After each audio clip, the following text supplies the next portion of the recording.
Good morning, everyone. It's Derby Day. We'll look forward to that during the show. It's Derby Day. Are you all looking forward to it, Arsenal fans, Tottenham fans on here? Are you all looking forward to it?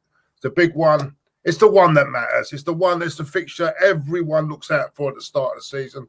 Where we're going to play them home, when we're going to play them away. That's the fixture everyone looks after at the end of the season. I've got Kenny Ken in the building. Kenny, how are you, mate? As I said, Claude, North London derby, two North London boys, Islington born and bred, both of us, although you moved to the other side. I'll let you off for that. But I had no choice. I know you didn't have choice, and it was a good decision as well. Good schools in where you moved to. But me, started in M5, went M4, N7, Islington boy through and through. I know you are, mate. As all my childhood was spent in Islington. All my formative years were spent in Islington. This game means everything to me. It's everything. And the situation is right now, this is the biggest game of the season for both Arsenal and Tottenham. It's more important to Arsenal than it is to Spurs because of our bad form. We need to G up. Spurs are seeing this as another game. They're completely confident of beating us because they feel they have better players and a better coach, and they got players. Their best players are in form. They're going to see this as a formality, but they're not going to take. They're seeing this as a stepping stone to what they really want is a Premier League title challenge. They believe they can win it. They deep down they got the play. They believe they can't be beaten, and this is just another team that's in their way. In terms of Arsenal, our form is terrible. We'll go on to that. We'll go on to it later. Let's start off, Kenny, over the weekend, and the games over the weekend.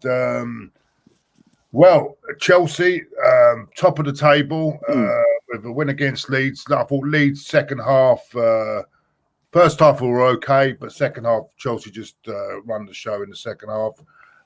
First half, I thought Leeds played quite well. Olivier Giroud. It's another goal for Olivier Giroud. It's like he's coming again, isn't he? And coming good again. Just to think that people once said he was a lamppost, eh? Anyway, we won't go. Don't have to. I think in terms of like. Anyway, let's go on. And then when also in that game, how can I put it? There was I'm looking at Giroud now. I'm looking at him, and I think it's a good thing for Chelsea because he's also Tammy Abraham is taking a lot. Is sitting in the background, and I think he's learning off him as well. That's a good thing for on Chelsea's part. I think they're impressive at the moment. They've got a good squad. They changed it around again, and from the other night, and they've won in the end. They won, I thought, comfortably in the end. I don't think Leeds really pursued in the second half. A great goal by Bamford, though. But at the end of the day, 3 well-deserved points, Kenny.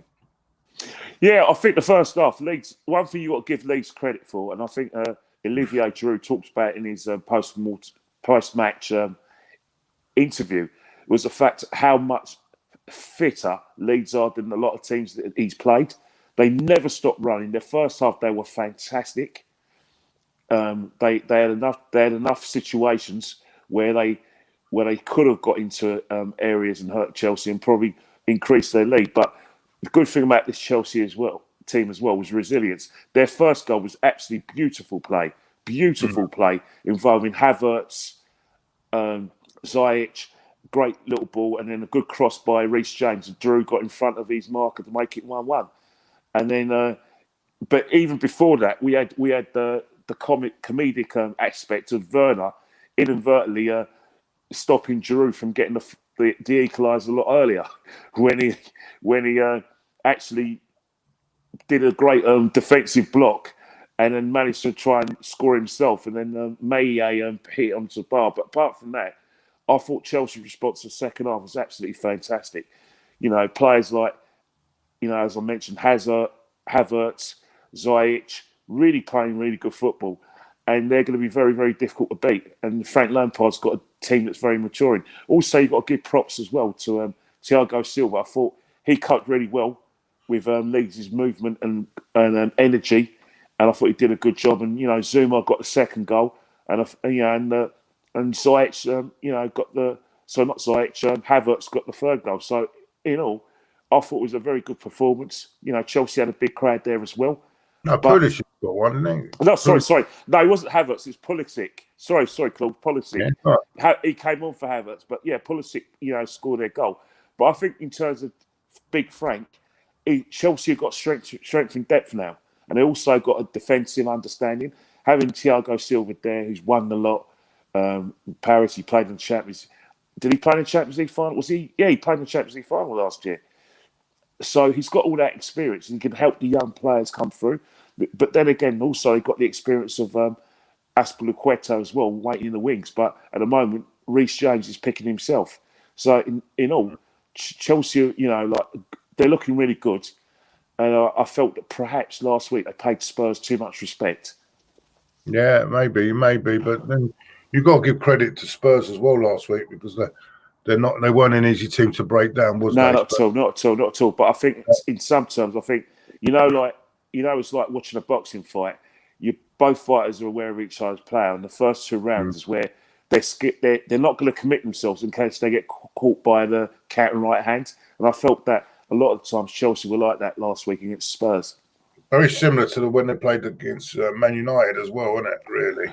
Yeah, both teams were kind of scared of each other at Old Trafford, but because of Man United's got the players, and Man United, Rashford and Co were making runs against Chelsea, like in a way they weren't against us. Yeah, talking of Man United, 60 minutes absolutely awful, and then the turning point, of course. Did the ball go out? Did it come back in again? Moyes is doing his nut. They go on and score. United score, and then they go just blitz them in the next few minutes. West Ham just lost heart, I think. And another comeback for United, but they were awful for 60 minutes, and yet here they are sitting quite comfortably in the table now with another win. So would you make of that, Kenny? Is it more down to luck or is it more down to resilience? Is it? I don't know, because for 60 minutes until they made the substitution at half time as well. Pogba wasn't even in the game, and then suddenly, bang, he scores that beautiful goal that he scored. What do you make of it, Kenny? I think you're completely right. The first 60 minutes, Man United, they weren't getting their passing game together. I felt that Declan Rice was fantastic. He managed to keep a curb on Pogba. Pogba got a lot of the ball. I thought Van der Beek was anonymous. Cavani did his best, but he didn't look. He probably, all that action against Paris plus the 45 minutes against Southampton last week probably looked a bit heavy legs. But West Ham, I've only got themselves to blame. They were complete control. They had enough chances. Sebastian Haller, you feel sorry for him, but really and truly, 2-0, it makes it very interesting for West Ham. They should have been. They had a goal disallowed. They hit the post from Fornal. So really and truly, they could have had a hatful. In terms of the second half, the reason why Man United do well in these games is because they've got some great attacking options. You know what I mean? When you've got players like you've got players Fernandes, you've got players like Martial, you've got players like Greenwood, who they say is the best finisher at the club, Rashford's pace, and you have someone like McTominay in midfield who hold the ball and everything. And Pogba came to the party as well. Pogba could push up now because Fernandes could do all that quarterback thing play. And then Fernandes' movement in terms of making himself difficult to mark, I thought Man United were worthy winners. In terms of it was very controversial. I looked at it and I thought, did it go out or not? There's so many different interpretations, but the fact of the matter is why the West Ham players stop. You don't stop until the whistle. VAR couldn't save West Ham that day for that first goal. Surely with all these things now they got, can't they actually see if that falls? Yeah, they're going to do it. They're going to do it from now on. But no, surely couldn't they? They couldn't have done that on the. Could have. West Ham didn't lose that game because. One decision. I just don't understand. With all this modern technology we've got, couldn't you put a Yeah, line? but the problem is they did look at it, and they could. It wasn't conclusive enough. They couldn't prove 100% why that whether Yeah, that but ball went out or not. if you actually stop the ball when it's Yeah, before all it's right. coming You stop the ball, but the thing is, the ball's in the sky, innit? And the thing is that you can have two interpretations. The first interpretation is the David Moyes interpretation, and the Dunn Hutchison interpretation, where the ball's curved and it's gone over the head. But if you look at the other interpretation, the ball is curved in the air, but it's managed to stay in when it's curved. So you can't do it as much as you may have favouritism towards West Ham. You have West Ham mates, or you may be anti-Man United. 100%, you couldn't prove that ball went out. I Yeah. couldn't do it. If it was on a lower trajectory, it's easier to prove. But that ball was in the clouds. You really couldn't do it. Yeah, it curved. When they're doing corners, they can see it, can't they? Yeah, of course they can see it. They can see it. But I think what's happened as well, the lino wasn't looking out for it. He was looking. His job really and truly, when the ball goes out and the ball's in play, his first job is to keep up the play because of the speed of the Man United attack and to make sure that his flag goes up in case there's an offside. So David Moyes may be upset about that, but you can't have it both ways. What if the lino's looking for the ball going out and then he misses an offside? Supposing we didn't have VAR, right, and he was looking for the ball going out, and then what happens? He concentrates on that, yet when Man United are on their attack, he misses an offside decision. So we can't really have it both ways. Leibenhurst says, if Tapas wins the Europa League and gets Champions League, are you Tapas in? Listen, I said, listen, if we're getting to the top four, and I think then you can't really sack a guy if he does get into the Champions League, get us into the Champions League anyway. So that's the answer to that question. Man United deserve to win in the end. How will the game go today? Yeah, anyway, we'll go on to that anyway. But thank you, Liben, for that. I hope I pronounced your name right. Let me get this off.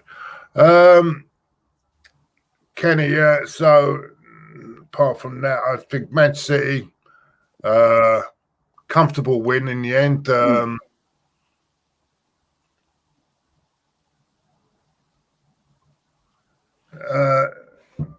Voice about who's the? Oh, sorry, the plug's got something on there. I don't know what he's talking about, but fight anti-centre. Yeah, we're not going to discuss that on here today, but yes, I'm against all that sort of thing. But this is a good football match day now. Who's that? Is that our friend, the plug? Yeah, need to voice about the horrible and sentimentalism on Twitter because the North London derby. Yeah, I think. Look. I think we should discuss that, and I'm gonna. Let's just address that now because, Jack's mate brought up a really good point, and I think the situation is right as well. Is that it is an issue. A lot of fans would use that word, which I dislike and despise, because we got to realise that we got a very strong Jewish support at Arsenal, as with Spurs, and I don't think Spurs fans should take ownership of that word, because I can say it with the greatest confidence. In terms of people labelling teams like Spurs and Ajax as traditional Jewish clubs, yes, Spurs is a traditional Jewish club in terms of the fact that they have Jewish businessmen who have owned a football club and been the chairman. However, if you look at the support of Spurs now, the majority of Spurs fans, the match-going fans, are of the Jewish faith. Now, fans of Spurs who are of the Jewish faith, they may go along with it, but they don't like it. And you've got to think of other Jewish fans as well. There's Jewish supporters of West Ham, there's Jewish supporters of Chelsea, there's Jewish supporters of Man United, Liverpool, and there's British and all over the country, all over the world. That word is very offensive, the word Yiddo, and I find it very offensive as well, because the connotations is an insult, and it shouldn't be used as a badge of honour. You don't own that word. No, And if you're hurting the I community agree. and I hurting agree. someone, please stop using that word. Yeah, I Call agree. them spuds, call them spuds, call them the scum. But that word, filthy, disgusting word, I don't like that word. Yeah, I agree. I totally agree with you, Kenny. And yeah, we've addressed that. I think, yeah, I do agree with you on that one. Hold on, the signature. There's another one here. Okay. What do you make of the Yardy fight? Yeah, well, go on, Kenny. Just sum up the Yardy fight. Quick fight. So I told everyone in here last week that Arthur's going to win. The fact of the matter is I'm going to go really quick on this. Lions in the camp and chanting lions in the camp don't win you boxing matches. Not sparring against proper opposition doesn't win you boxing matches. Just doing gym work and pad work isn't going to win you fights at the highest level. So Anthony Yard needs to look at himself, take to the feet like a man. You're outboxed. It was a clear win for Lyndon Arthur. He won fair and square. He beat you one hand, and those jabs hurt, Anthony. They hurt. And I'm not talking about mentally, physically, they hurt you. And that's why you didn't come in, because you were scared that the boxing term is if you're hurt with a jab, then you're going to be surely hurt with the right hand. And that's why you lost that fight. It wasn't close in any way whatsoever.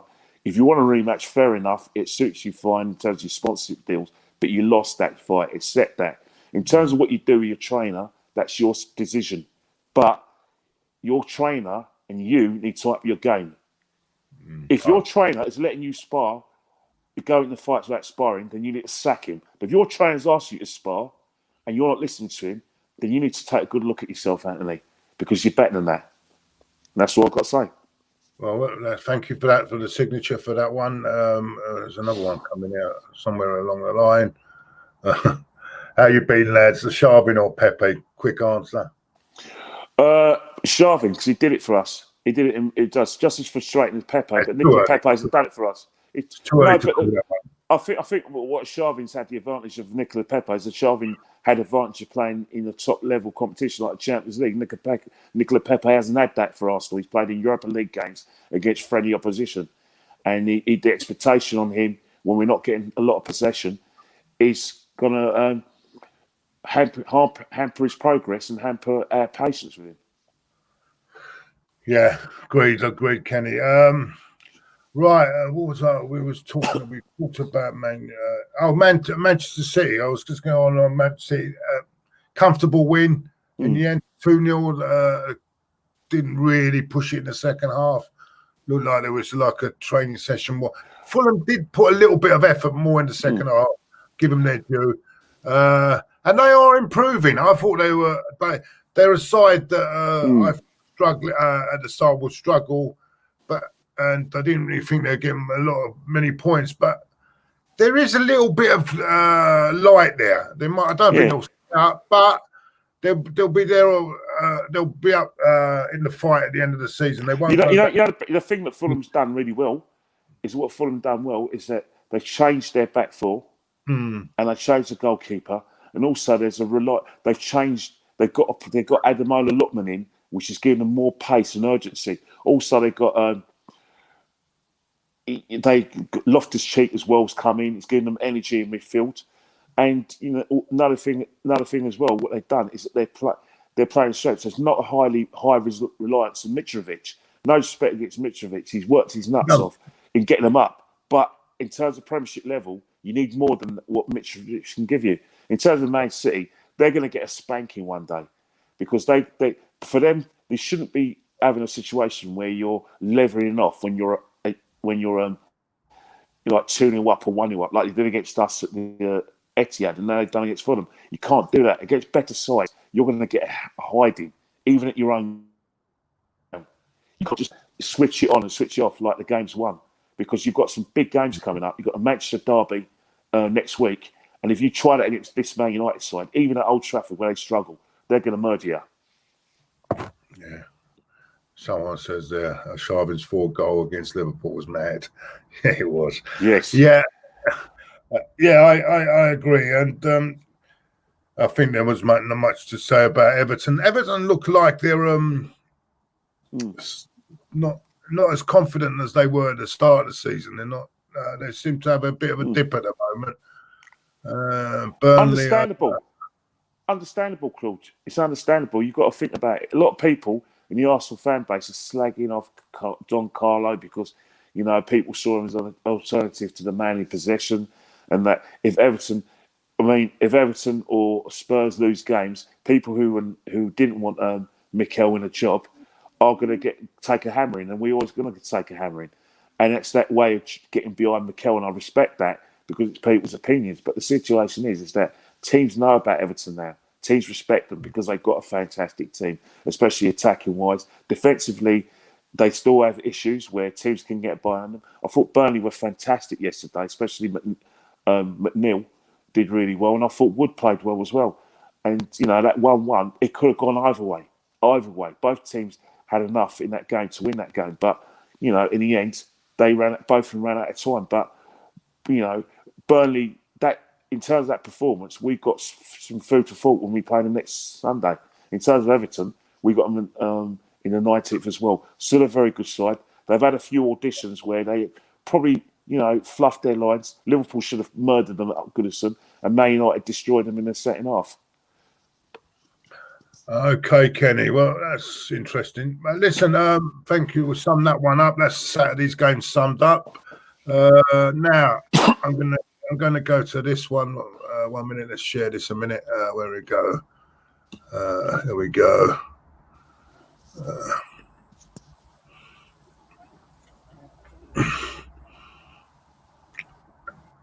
And it's the predicted team lineup today, Kenny. There's what they're saying is there's going to be Leno, Holding, Gabriel, Tierney, Bellerin, Saka, Ceballos, Xhaka. Obviously, they don't think Partey's going to play. I'm not sure. I think Partey will play. Willian, Aubameyang, and then Nketiah. No Lacazette in this predicted lineup. Suicidal lineup. Suicidal. But what I'm trying to say is I'm going to be controversial here. I might actually drop Aubameyang and bring Lacazette in there and play Saka and Nelson either side, or William. Where'd you go on this one? I think what I do is I've got to address your points. I've got to address your points and address that team. In terms of that team, that the predicted lineups, that's not a team that fills me with any confidence going into the Spurs game. In terms of right hand side, Holding and Bellerin, that is not the side. That's not the kind of balance I want on the right hand side of the defence. In terms of Granit, I've got a bit of a soft spot for Granit because of the fact that he does a few things I like, but the thing that I really, really like defensively, he lets me down all the time in terms of his inability, and that's not his fault. It's a physical thing. He hasn't got the mobility to chase back. So in that respect, he's not what I need. In terms of like your point regarding dropping Aubameyang, that is a valid point. He's not playing well. Other players have been dropped and have been getting criticism from the fans, from the media, whilst he's getting away scot-free. Lacazette is getting pelters. Willian Bosch, the Silva's getting pelters. Even Pepe's in some quarters is getting pelters. But the guy who's meant to be our talisman, our captain, and also the player that we celebrate the fact that he stayed and he signed a new contract. He hasn't been valued for money. And in the big games, he hasn't done well. He did well against Fulham. He scored a great goal. Scored a penalty against Man United, but in that game he wasn't very good. But if you only have to look in his performance against Wolves, that situation is setting off. 2-1 down. Patricio makes a mistake. Aubameyang intercepts it. Now the Aubameyang involved is more positive and offensive in trying to get into that situation where he's having a shot and goal. What he did was very lame. It epitomises everything, I've been saying about his performances. You've just said that you want him dropped because you can't trust him in this game. So the evidence is out there. But because of his record, you think, well, if he can't turn up for Spurs, when is he going to turn up? So I get where you're coming from, mate. I really do. Yeah, so Daniel Browning says Jack and Tobias again. Dan Potter's in there. 1 minute, see what Dan Potter's got to say. A good friend of ours. Morning, Claude and Kenny. Time for Arteta to be brave and show some balls. The team will line up will determine what result we get today. It's funny Dan just said that because I was going to go through my team. I think Dan. Right. Now you go for your team. Go on, Kenny. Sorry, mate. All right, Dan, if you're watching, this is my team. Right, Lalo in goal. Left back, Kieran Tierney. Right back, I'm going to go for Ainsley Maitland-Niles. Centre halves, I'm going for Gabriel on the right and the right centre half. For this game only, Mustafi. My midfield is going to be Thomas Partey, El Neni, and William Borges da Silva. My front three is going to be Lacazette, Aubameyang, and Bukayo Saka. Right, so yeah, I see where you're coming from there. Yeah, it's just I do not want Rev Holding or Bellerin anywhere near this team today. Not a chance, mate. So no Louise. No Louise. David Luiz can sit this one out. He's had a head injury. I don't want players with head injuries playing the game. He can have a rest. He can come back. He's more than welcome to come back when we play Burnley, and then for the Burnley and Southampton games. But right now, I want him to have a rest. So, yes, he's got leadership qualities, but in terms of what I want and what I need on that right-hand side to protect the overloads down our right-hand side, I need Mustafi and Ainsley Maitland-Niles there. And I want further protection from El Neni when Spurs are on the attack. So hold on then. So you want a basic back four, yeah? I want a basic back four. I want a basic back four. Where would you play William? Just in front of the two? No, what I do is I want Willie. I want Thomas Partey and El Neni to be my runners, and I want William Borges da Silva to be my supplier to the front three. I want Lacazette to do what he did on Thursday, to come and get defenders out of their comfort zones. So in order that once he gets his defenders out of comfort zones, him and William Borges can do their little passes, and I want Aubameyang, preferably, and Saka running those little spaces, and there'll be spaces and there'll be space there if these two players do what I want. If William Borges, like I said, becomes my little quarterback, little passes, and Lacazette takes, either via road and takes diet in areas that they don't want to be in, and Mourinho doesn't want to be, there's space in there for Aubameyang and Saka to run into. That's how I want to play. I want Mustafi and Maitland-Niles to have a good understanding. I want Mustafi to tell Maitland-Niles, you stay there. Son's coming. I've got my man. I'm going to help you out there. But I want Mustafi to say to Maitland-Niles, I need you here to become the spare man when you're on attack. So I want them to have that relationship. I'm not confident with Hector Bellerin anymore. I've washed my hands of him for this game and for the foreseeable future. In terms of Rob Holding as well, his best performances have been on that left-hand side of the centre-back or in a back three. Against Spurs, the right-hand side. If Spurs are putting crosses in and playing the sort of high ball, Rob Holding's fantastic anywhere in the back four. But when Spurs are coming and running at us, Rob Holding, no. Can't have you there. Hector Bellerin, you've let... When I saw what Neto did to you and what Jack Grealish did to you at the Emirates, sorry, mate. Can't trust you there, mate. Sorry. This is business.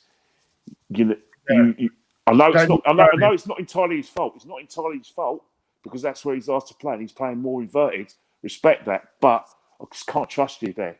Can't trust you today. Kenny, your lineup is 1,000% spot on. Thank you, Daniel, for that. Thank you for the donation as well, mate. He said you're spot on. No Mari. Mari, I don't want him anywhere near that team. Mari will play when Gabriel's injured. I don't want two left-sided centre backs playing in that team, especially when we have a situation where Spurs are coming down our right side. Playing a five, you could do that, couldn't you? But I think even in the 5, you still want some sort of protection, support for the right wing back, because you're playing in a 5, a right wing back. But I want protection, and I want an understanding down that right hand side. And I think for Mustafi plays his best football as a right side centre half. People talk about Mustafi's mistakes. I respect that, but he is playing his position. There's a lot of people in the Arsenal fan base are saying players playing your position. Well, I've got players playing their positions with that team. Strip Bear says, makes me feel sick saying this, but want Arsenal to win so Chelsea can stay still top. The things I do for being top in December, that is irrelevant. If you're second or just off the pace, it doesn't make a difference. It's like a Grand National. You're winning in the first after the first fend means nothing. Listen, it's a marathon, and at the end of the day, it's where you are come March, April, and May. That's what matters. But I understand. I do understand what you're saying.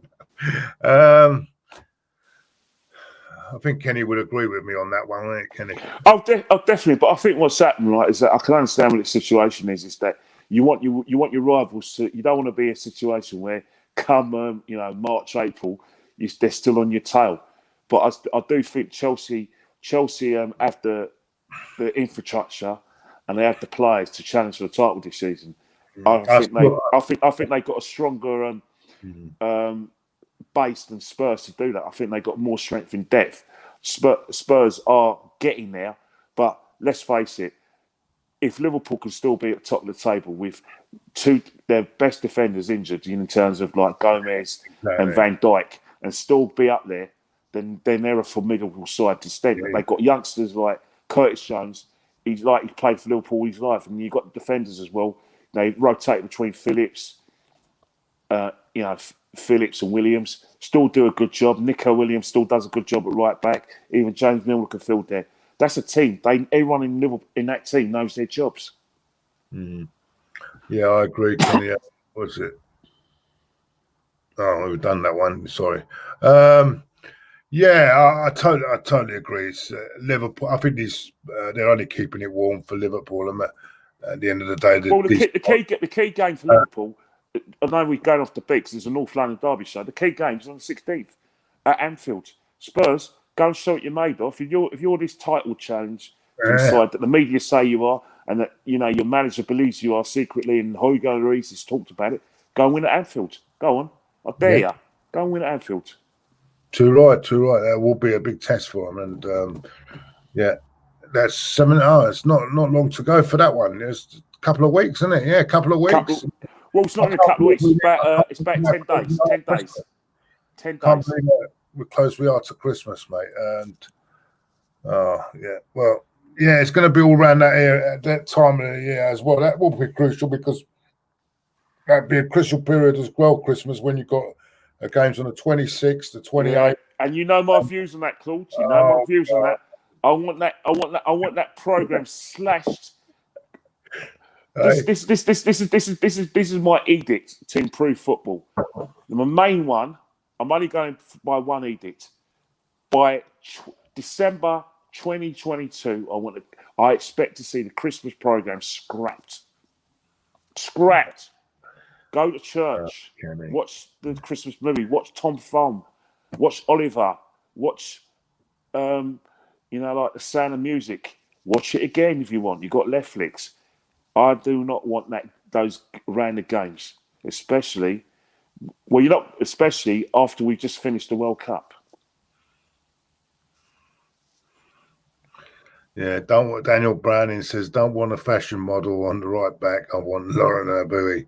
Time to go, Bellerin. Yeah, well, there's some predictions coming in. I actually believe in this game. I actually believe this is the sort of game. I think I'm actually very positive about today. I think we'll get a draw or win today. Where do you see us doing well, Claude? Well, I'll tell you what I see what I find about these games. And I thought, again, when it comes to big games like this, like Man United away and this game, like we went into that game against United all on the floor, didn't we? After being beaten by Leicester and all that. And we were on the floor all over the place. And we came back. And it's just that we play.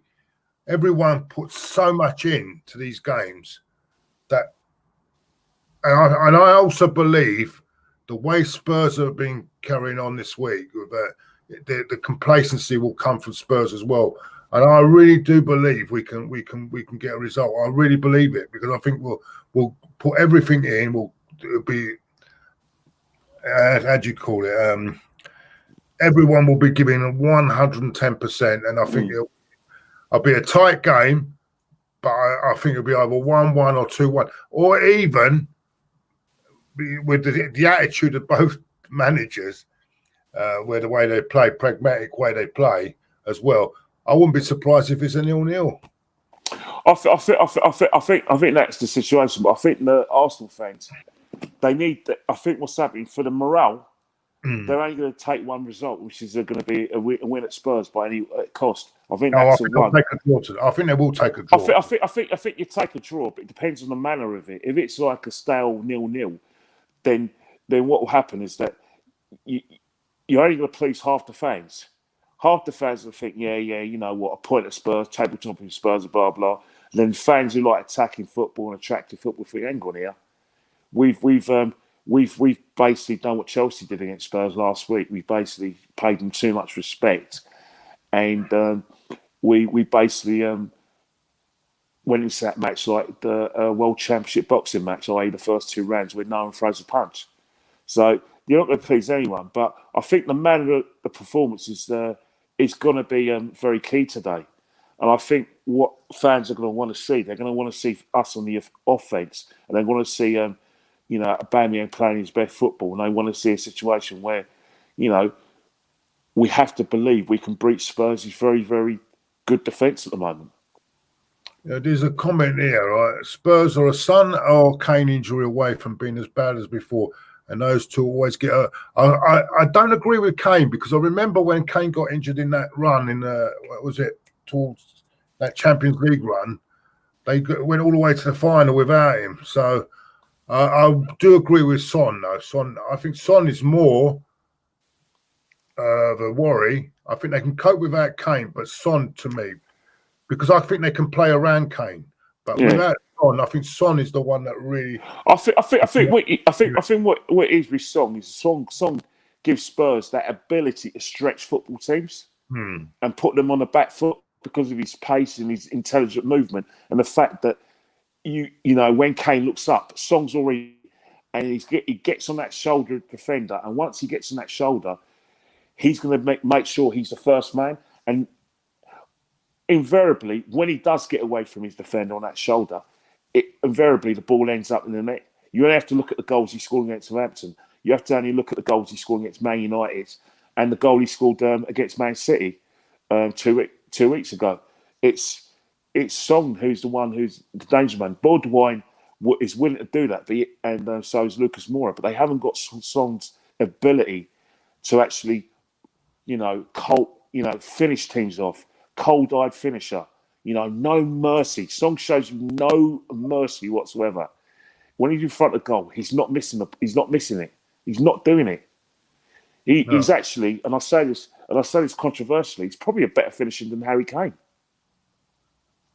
In those sort of one-on-one situations. Yeah. All the best for today, guys. Thank you very much for that, for the donation, Neil. So all the best from a Cardiff fan. So we're getting support from a Cardiff fan today, mate. Well done. Thank you, Lil. Thank you very much for that donation as well.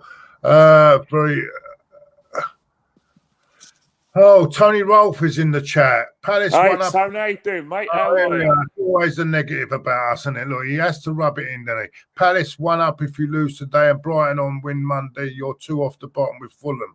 If that's the case, no, Tony, we are in December, Tony. Tables don't matter after 11 games. You finish, and I'm going to tell Tony something. Yeah, can I finish what you're saying to Tony? Finish your no, carry on. You finished it. All right, Tony, the good thing about it is the reason why me and Claude put up with your shenanigans and your, like I said, mischief and satirical comments is because we know for a fact that when we were playing, when we were in the European Cup Winners' Cup final against Valencia, albeit losing on penalties, you were playing second division games against Queen's Park Rangers. Just saying, and you spent quite a bit of the early '80s going to places like Cardiff, Oldham Athletic. Probably the best times of your life as a Chelsea fan, having a good day out and everything, going down to places like Brighton away and everything. So obviously, you've got every right to crow and put the boot in. I've got the greatest respect for you doing that, but I'm just thankful that myself and Claude never had to do that as in our formative years supporting Arsenal.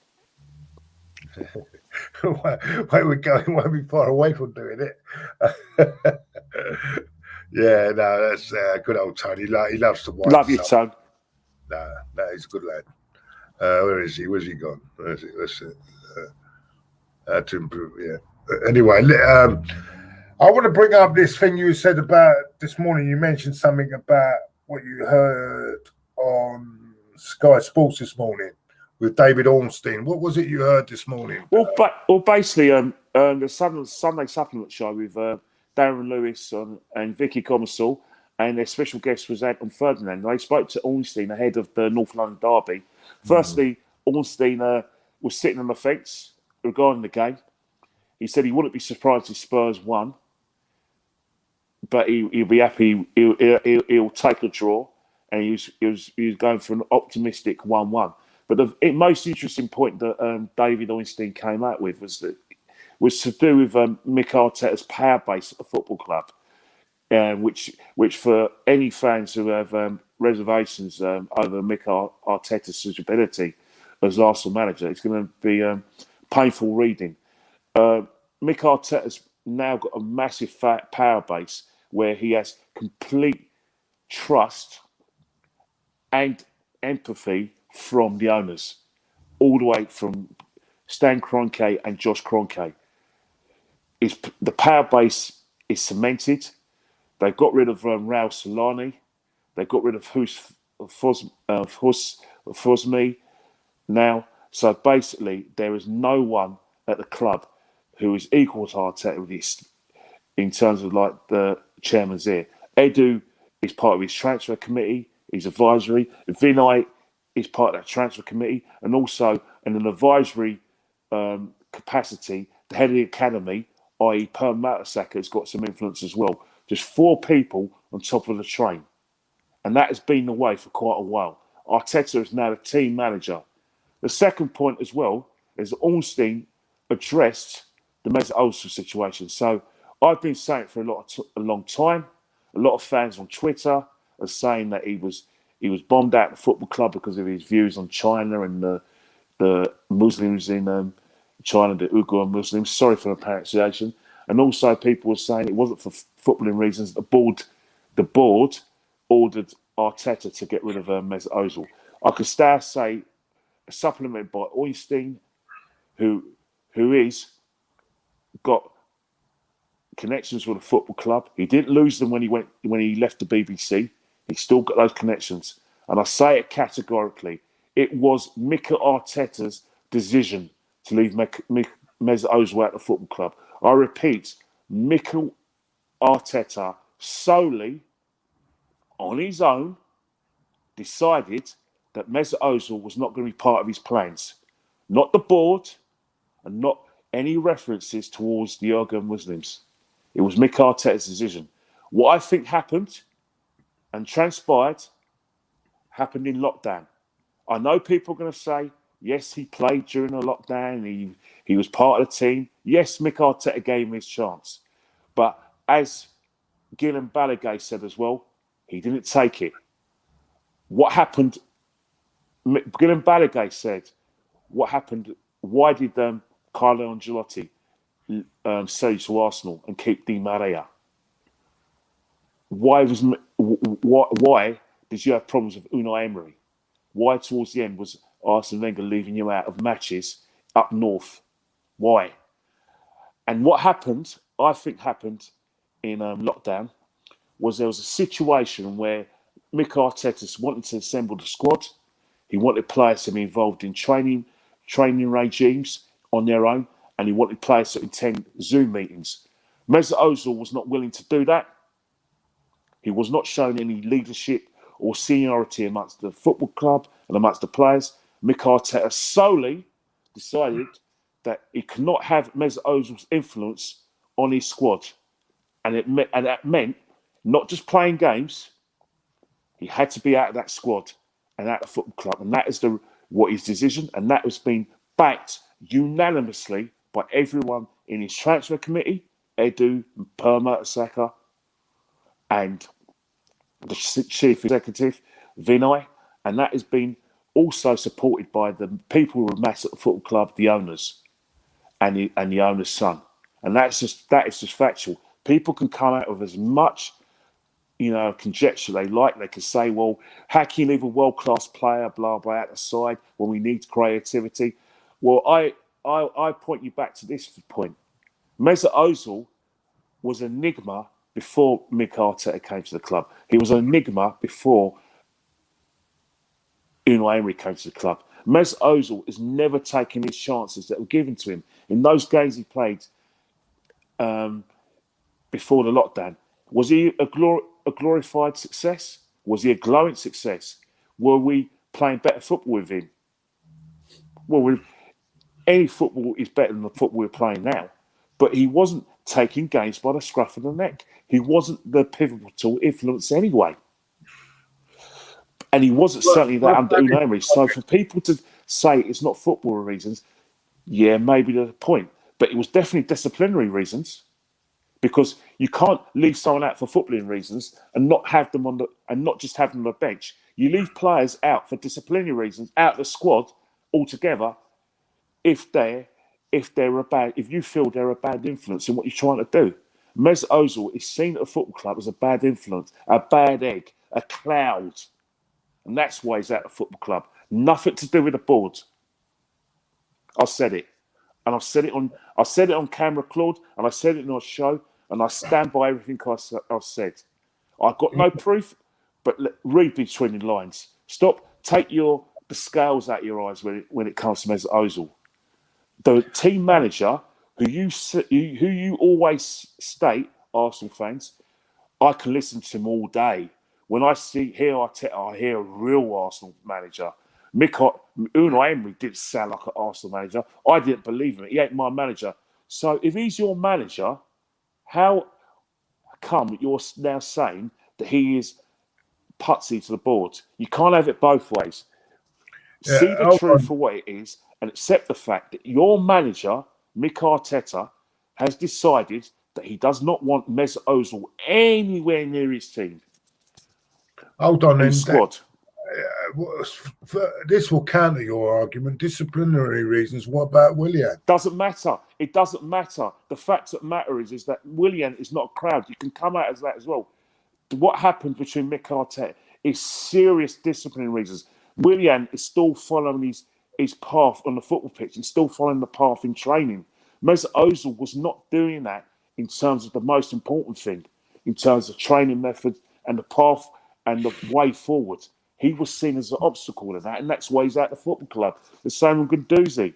Guendouzi was in his last chance saloon, and he had a chance. He was given a chance against Brighton.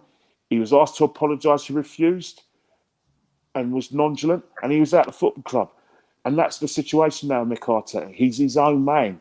He's a very stubborn man. We know that. We've been saying that. We've been critical of him. We've criticised his suitability for the job because he's summoned. Bit like Wenger. Yes, Mick Arteta 100% made that decision. Every tactical situation we don't like is Mick Arteta doing it. Whether we like it or not, whether we're behind Mick Arteta, he's his own man. People need to accept that. Don't contradict yourselves by giving him a bye because he couldn't possibly have left your favourite player out. Surely the board had to do that because they wanted to protect their sponsorship deals with China, or because he wouldn't accept a pay cut. Just because you don't accept a pay cut doesn't mean you're not playing. There was two other players who didn't accept the pay cut. I bet they're still playing. Yeah. It was No. disciplinary reasons. Stop kidding yourselves and stop making yourselves look like pork chops by coming out with absolute rubbish on Twitter, and absolute rubbish on Instagram, and absolute rubbish on Oh, Arsenal Fan TV, the fan someone cams, disagreeing and with other you, shows. Cody. Oh, come on! Don't be so blind. Stop Ozil coming is out with playing absolute rubbish. because we have greedy Mickey, American owners that don't want to upset the money they get from China. rubbish, Arteta, complete, absolute rubbish, mate. You're but the top talking is not allowing him to. rubbish, complete, absolute rubbish. You've been watching too much, and I say this with great respect, too many conspiracy theories. It was Mikel Arteta's sole decision to bomb Mesut Ozil out of the squad for disciplinary reasons. His decision. It had nothing to do with the board. Mikel Arteta has a power base. I'm not a fan of Mikel Arteta. I don't think he's suitable for the job. I don't think he's going to take us to where we've got to go. But guess what? I can't do nothing about it because he's got that power base. He's got a strong power base. They are firmly behind him. Firmly. Results I'm hearing are not going to matter. They're going to give him all the time he needs. Now, I don't like it, and it frustrates me. And because I want a situation where there's going to be a cut-off point, and if results carry on like this, I am going to be asking where is the cut-off point. But as it stands, Mikel Arteta has a firm power base at the football club. Oh, he's come back with this. Another one here. Here's another thing he's saying. It's rubbish.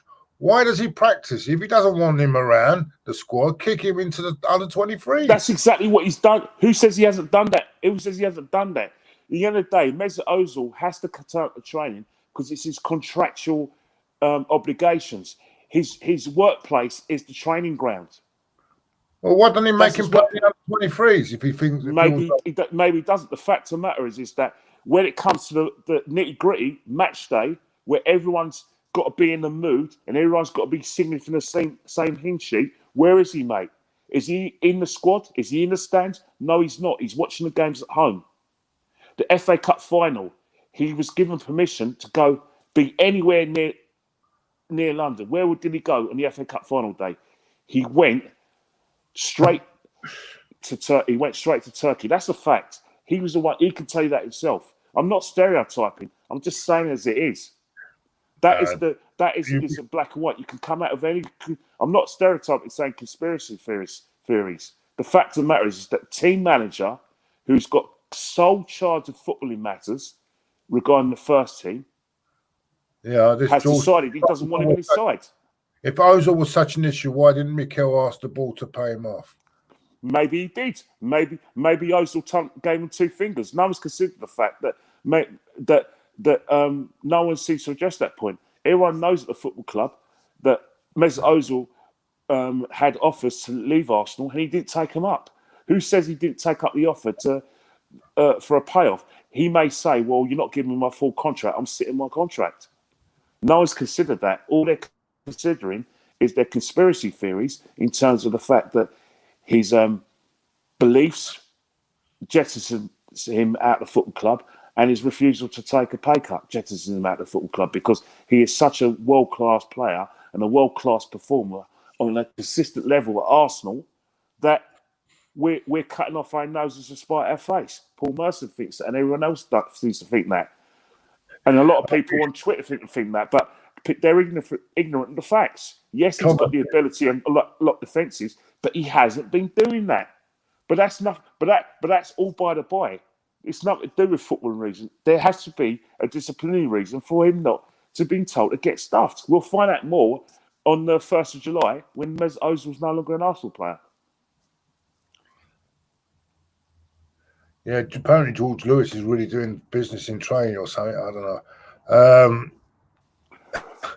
And someone said, "Are you Ty's dad? You're actually younger than Ty." Well, what's funny, right? It's beginning to wear thin now, and I'm beginning to get annoyed by it. It annoys my family as well when people say that. It really annoys my family, especially my mum, my brother. I know. I've got a lot of respect for Ty because Ty's born is 2 years older than me. He's a year and a half older than me. So for people to say Ty's dad, it's boring now. It's silly. It's not funny. I don't He does. particularly- He does look young, doesn't he? He does look a lot young, though. He Of course does. he He does. don't look. He's a He lot don't, smaller than me. That's why he's a lot smaller, and he dresses in a a lot younger than me. But I'm not tired, Dad. Please stop it. It's boring. Save it for the Stupid. fan camps. Save that nonsense for the fan camps. Don't leave it out now. I'm not tired, Dad. I'm me. This is clinical. This is all part of the master plan. No Ozil for his land. George Wallace Lewis to come in and show his brilliance. I can't wait for that, mate. I can't wait for that. I hope it happens. I just think people are just taking the piss now. Yeah, no. As you say,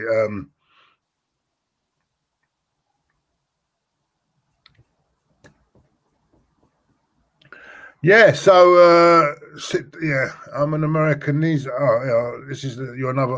I'm an American. These owners are running Arsenal like they're American-owned clubs and mid-level, just for profit. All of Kroenke's teams are sitting mid-table because he doesn't fund them. Well, the thing about it is that you got a point. I don't know how things work in terms of like his what happens with the. I know I believe he's got an NFL team, and I think he's got a hockey team or something. You know more than that, because at the end of the day, you've got a greater knowledge than me of those situations. But in terms of the Arsenal situation, all I'm seeing is an investment in terms of like we are paying the biggest wages in the Premiership. We've got two players on over £300,000 a week. We've got a player who's 32 on 200 grand a week over a 2 or 3 year period. So in terms of that, we are outspending Chelsea, Man City, in terms of players' salaries on a yearly basis. Our wage bill is ridiculously high. Now that's got a lot to do on that. You've got to realise as well, we paid cash for Thomas Partey's release clause. We also paid a lot of money towards Pepe, Aubameyang, like I said, all three of those players.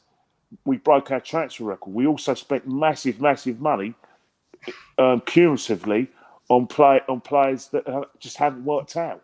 So in terms of like the big investment, we've actually outspent the team we're playing today, which is Spurs. And that's the situation. So from your perspective, I understand the situation in the United States in terms of what it's saying. But from what I'm saying, I'm not defending them, the Kroenkes, because I think that one of the decisions they made by going for the Mikel Arteta, that's not a decision I'm impressed with. I think that I'm very angry as well in terms of like they wasted time in terms of like getting rid of Arsene Wenger. A lot of times they stalled on it and they. How do I say it? They're wishy-washy about that as well. In terms of the setup behind the scenes, they've been wishy-washy about it in terms of that. And that's where I've got my problem. But in terms of spending the money, blah, blah, they've joined a club where basically we're a Bank of England club where we're not known for overspending on players. We always complained about that, Claude, in the 80s. Terry Neal was never given money to spend. Neither was Don Howe. George Graham was always... he's talking about the money he didn't have to spend in comparison to Man United and Blackburn, Jack Walker.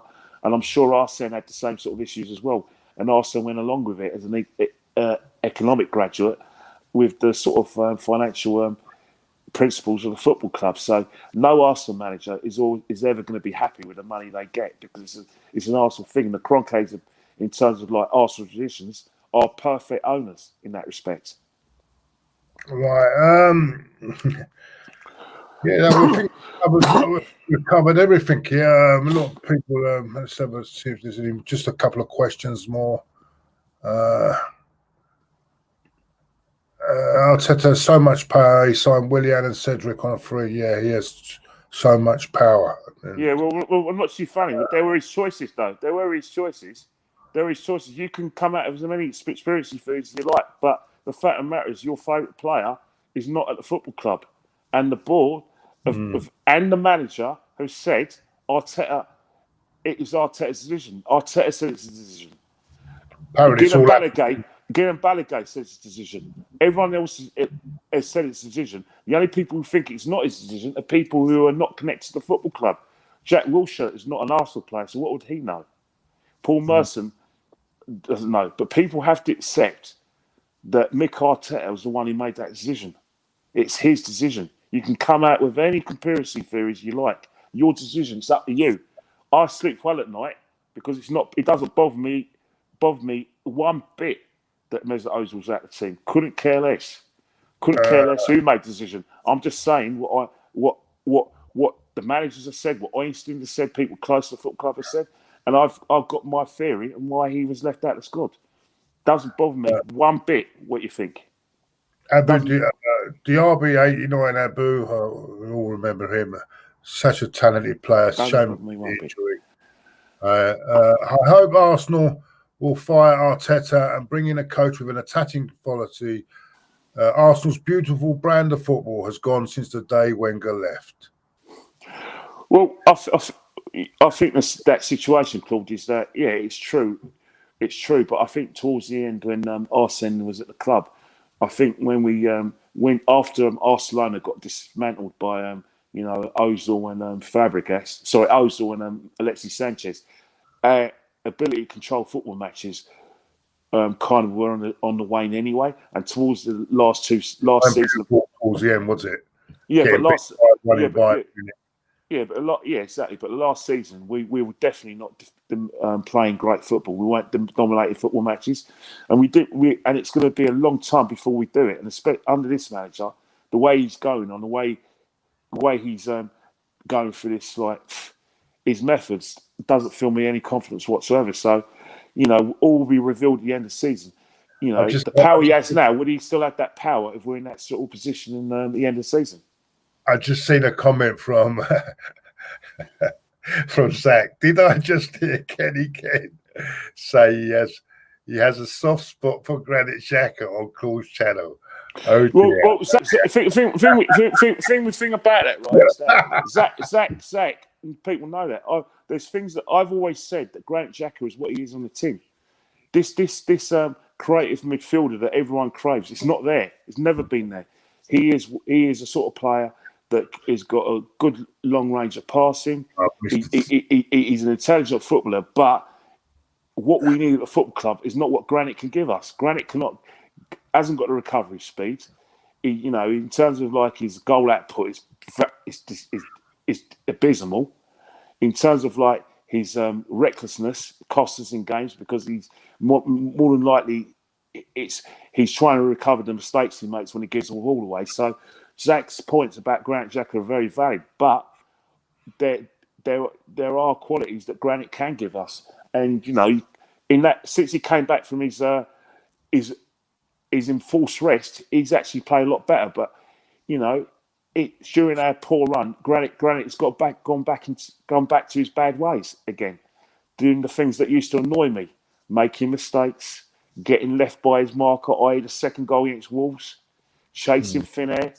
So, Zach, you've got a good point, mate. You really have, mate.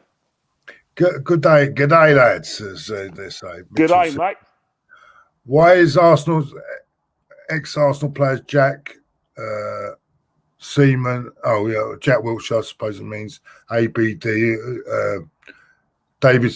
Seaman coming out and saying Ozil is the answer. I used to believe in Ozil when others didn't, but gave up on him a few years ago. He hasn't performed in years. He's saying, why are all the ex-Arsenal players now? And they must know. They're playing with him, Kenny. So they must know a bit about it, right? Also, but the thing about it is Jack would know because he's been, Mesut Ozil was a good influence on him, and they speak the same language in terms of the way they play their football. So great respect for Jack in that respect, and also David Seaman, who I can respect him. I think the situation is that I think what's happened, right, is that when teams are lacking in offensively and in terms of like the creativity situation, Mesut Ozil's always going to be the go-to man when we're struggling for goals and performances. He's always been the go-to man because I think a lot of people still think that there's only one way to play when you're trying to create chances and be on the attack. And I think it doesn't always work like that.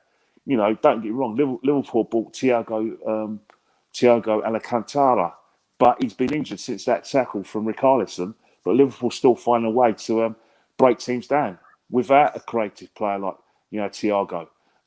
And I think that if you can argue that Spurs have done it, all right, Chelsea have got Ziyech and everything, but there is still a way to create chances. It depends on the manager, and it depends on how many runs your right back and your left backs are going to make, and how much space your attackers are going to create. You have to have intelligent footballers. If you don't have a creative midfielder, then your players have to be intelligent.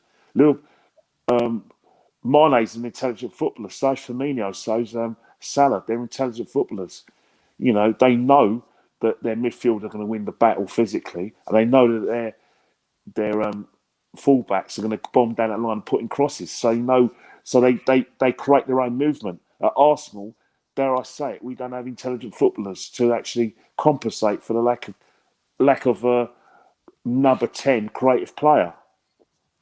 But thank you for that, Mitchell. Thank you so much for that kind donation, mate. Thank you so much. Burn Leno with another donation. Thank you, Burn. We're 15th in the league. How is this acceptable? Well, it's not at the moment, but it is December. And so I will judge it come Christmas more than I will judge it now.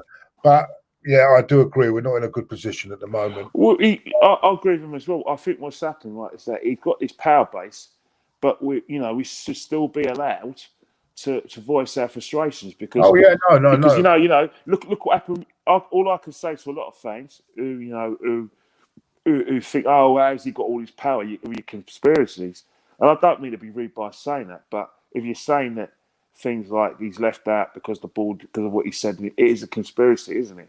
But in terms of that, you've got to remember what happened at Chelsea. Remember Villas-Boas when he got the job at Chelsea. Villas-Boas basically had all that power. He was going to be this new young coach who's going to develop Chelsea and playing this beautiful style of football, get the youngsters coming through, get the right players, blah blah. What happened after six months at Chelsea? Results weren't going his way. The old guard, the Drogba, Petr Cech, Frank Lampard, John Terry, and all those other players as well. Didn't take to Villas-Boas, and what happened? He lost his job because they weren't playing for him. So a lot can happen with football. Because Abramovich lost his nerve. He went with his players, his old guard, and they got in Di Matteo. But in terms of that respect, that Andre Bush had all those sort of autonomy that Mikel's got right now. But it can go away if results don't go your way. But at this present time, Mikel Arteta has got a massive power place at the football club. Yeah. There's another super chat. Be honest, Jackie Wilshere or Xhaka? Simple, isn't it? I don't know what you mean by that. I don't know. I think the problem is that Jackie Wilshere can't get himself in. He's had some terrible injuries, and managers and clubs will find it very difficult to give him a long contract because of his injury situation. We've already got Tapas Pulis. Why won't we bring Tony Pulis? Blue ball. Isn't he at Sheffield Wednesday? He's at Sheffield Wednesday, isn't he? Prediction on the game, Kenny, today. Kenny, can I get a prediction before we go, mate? All right, prediction on the game today, North London Derby. We don't make any mistakes, and we penetrate their back four and play the way we played against them at Wembley in 2019. We were there a game in February? When we got the ball, wasn't it? And when Aubameyang missed that penalty, we play like that, we've got a very good chance of getting something out of this game, probably winning it. But we can't make mistakes. Spurs are ruthless now, and then what the situation is, right? Is Ramsey scored, didn't he? Ramsey scored. Once you shut that trap door, you can get all the walls to try and blow that brick away, and it won't happen, mate. You can get all the King's horses and all the King's men, and you ain't going to get through that Tottenham's defence if they score the first goal, mate. We have to play like we did at Wembley in 2019. We play like that and take our chances. Good things can happen today. Good things to happen. Well, from the blind Gooner, thank you, morning lads. Hope you're well. Thank you so much, Daniel. Daniel. Thank you so much for that. Right, I think that's it. I think we'll wrap that up, mate. We'll wrap that one up, Kenny. So your actual prediction is that we're going to draw today, then, yeah? I don't know. Look, realistically, Spurs are better than us in the areas that matter. In the attacking areas and defensively. There's no doubt about that. But form should go out the window in North London derby games. It has to go out the window because we're a wounded animal and we've got to show it. You know what I mean? Words are cheap. You've got to walk the walk, mate, not talk the talk. There's too many people at Arsenal talk the talk. Walk the walk now, mate. Too many people, laughing and joking in training. Too many players, trying to be all mate to everyone and to the fans. Do your talking on the pitch, mate. Walk the walk at Aubameyang. Like I said, walk the walk. You've got a good. Both of you have got good scoring records against Spurs. Show your real selves today. The Spurs defence have been victims of your good play. Yeah, let's remember the performance at Wembley. Let's remember the 4-2 2 years ago when Spurs went in front and we showed character to get back in that game. We showed fight. They tried to bully us after the first goal. We weren't having it. Ramsey weren't having it. All of them were going there and defending their corner. Lichtsteiner, who's only been at the club 5 minutes, wanted to have it with Spurs substitutes. That's the attitude we've got to have. Don't let Spurs bully you. Don't let Mourinho shout the odds or try and control the referee. You fight your corner. You fight for the teammates. You fight for the football club, man. That's what I'm asking. That's what I'm asking for. Fight. Show you what you're worth. You've got nothing to be scared of. It's 3 points. Obviously. It's no good being brilliant today and then going to. I hear it, but you know what's happening right now. It's a game that grabs the attention of everyone who supports Arsenal and Tottenham. There's a North London. There's pride at stake. But today, everyone has got. The team have really got to show up today. Put their effort in. Put everything 100%. That's all we ask for. 100%. If we give 100%, we can't complain, and that's all we can do. But I'm confident. And look, we are confident. There's things that can go wrong, Claude. But we have to be in a situation where we could do something. I'm very confident about today. I don't know what it is. Something tells me that I'm gonna see when our backs against the wall, we seem to come out with something. So I've got a good feeling about today. I don't know about you, Kenny. You got a good feeling? Well, the thing about it, right? The best way to prove to everyone and to prove the doubt was wrong, i.e. people like myself who don't think you're up to it, don't think the manager's up to it and not happy with the football club and think we've got average people at the football club, ram those words down my throat. Ram my throats on their throat. Don't just be like, oh yeah, let's keep the score down. Let's see what we can get. Go out there and express yourself. Everyone says we're the Arsenal. Well, be the Arsenal today. It's Tottenham. Be the Arsenal. Be the Arsenal that everyone wants you to be. On the front foot, on the attack, showing no fear whatsoever, using your brains in areas where you don't have the ball, but express yourself. Aubameyang, you're a 60-minute. Aubameyang, Lacazette, all you guys, mate. You're in terms of like how much. In terms of the team, our team actually costs more than Spurs in terms of team value and what we spent on transfer fees. We're a more expensively assembled team than Spurs. Go and bloody prove it. Prove it. Have you given me a prediction, Kenny? I've skated around it, but I'm going to go for 1-1. 1-1. Okay. There you go. Kenny's going 1-1. I'm going to go 2-1 Arsenal. I'm going to be brave here. I'm going to go 2-1 Arsenal, and I actually believe Lacazette's going to score today. I'm starting him. He's got to start today. Lacazette always has that sort of mojo when we play Spurs. It's his game for some reason. You heard it here. You heard it here first.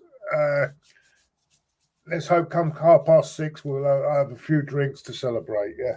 and in Kenny's case, a cup of coffee or whatever. I'm actually on decaf coffee, decaf, and maybe I might give myself a cappuccino with my dinner after the match. But if we lose and we lose badly, the dinner is gonna go.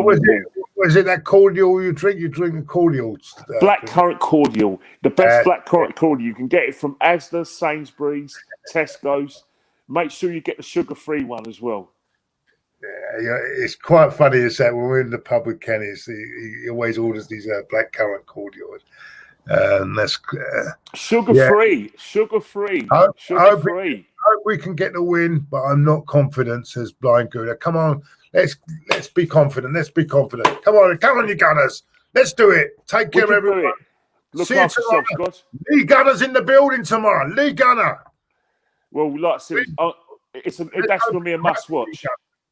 That's going to be a must-watch. Hopefully, tomorrow, you and Lee Gunner are going to talk about. We can talk about they're going to talk about Lacazette's performance, that great bit of creativity from Saka, that great, like I said, movement and the way Lacazette and Aubameyang roughed up the Spurs defence, made Dyer go loopy. We'll talk about that.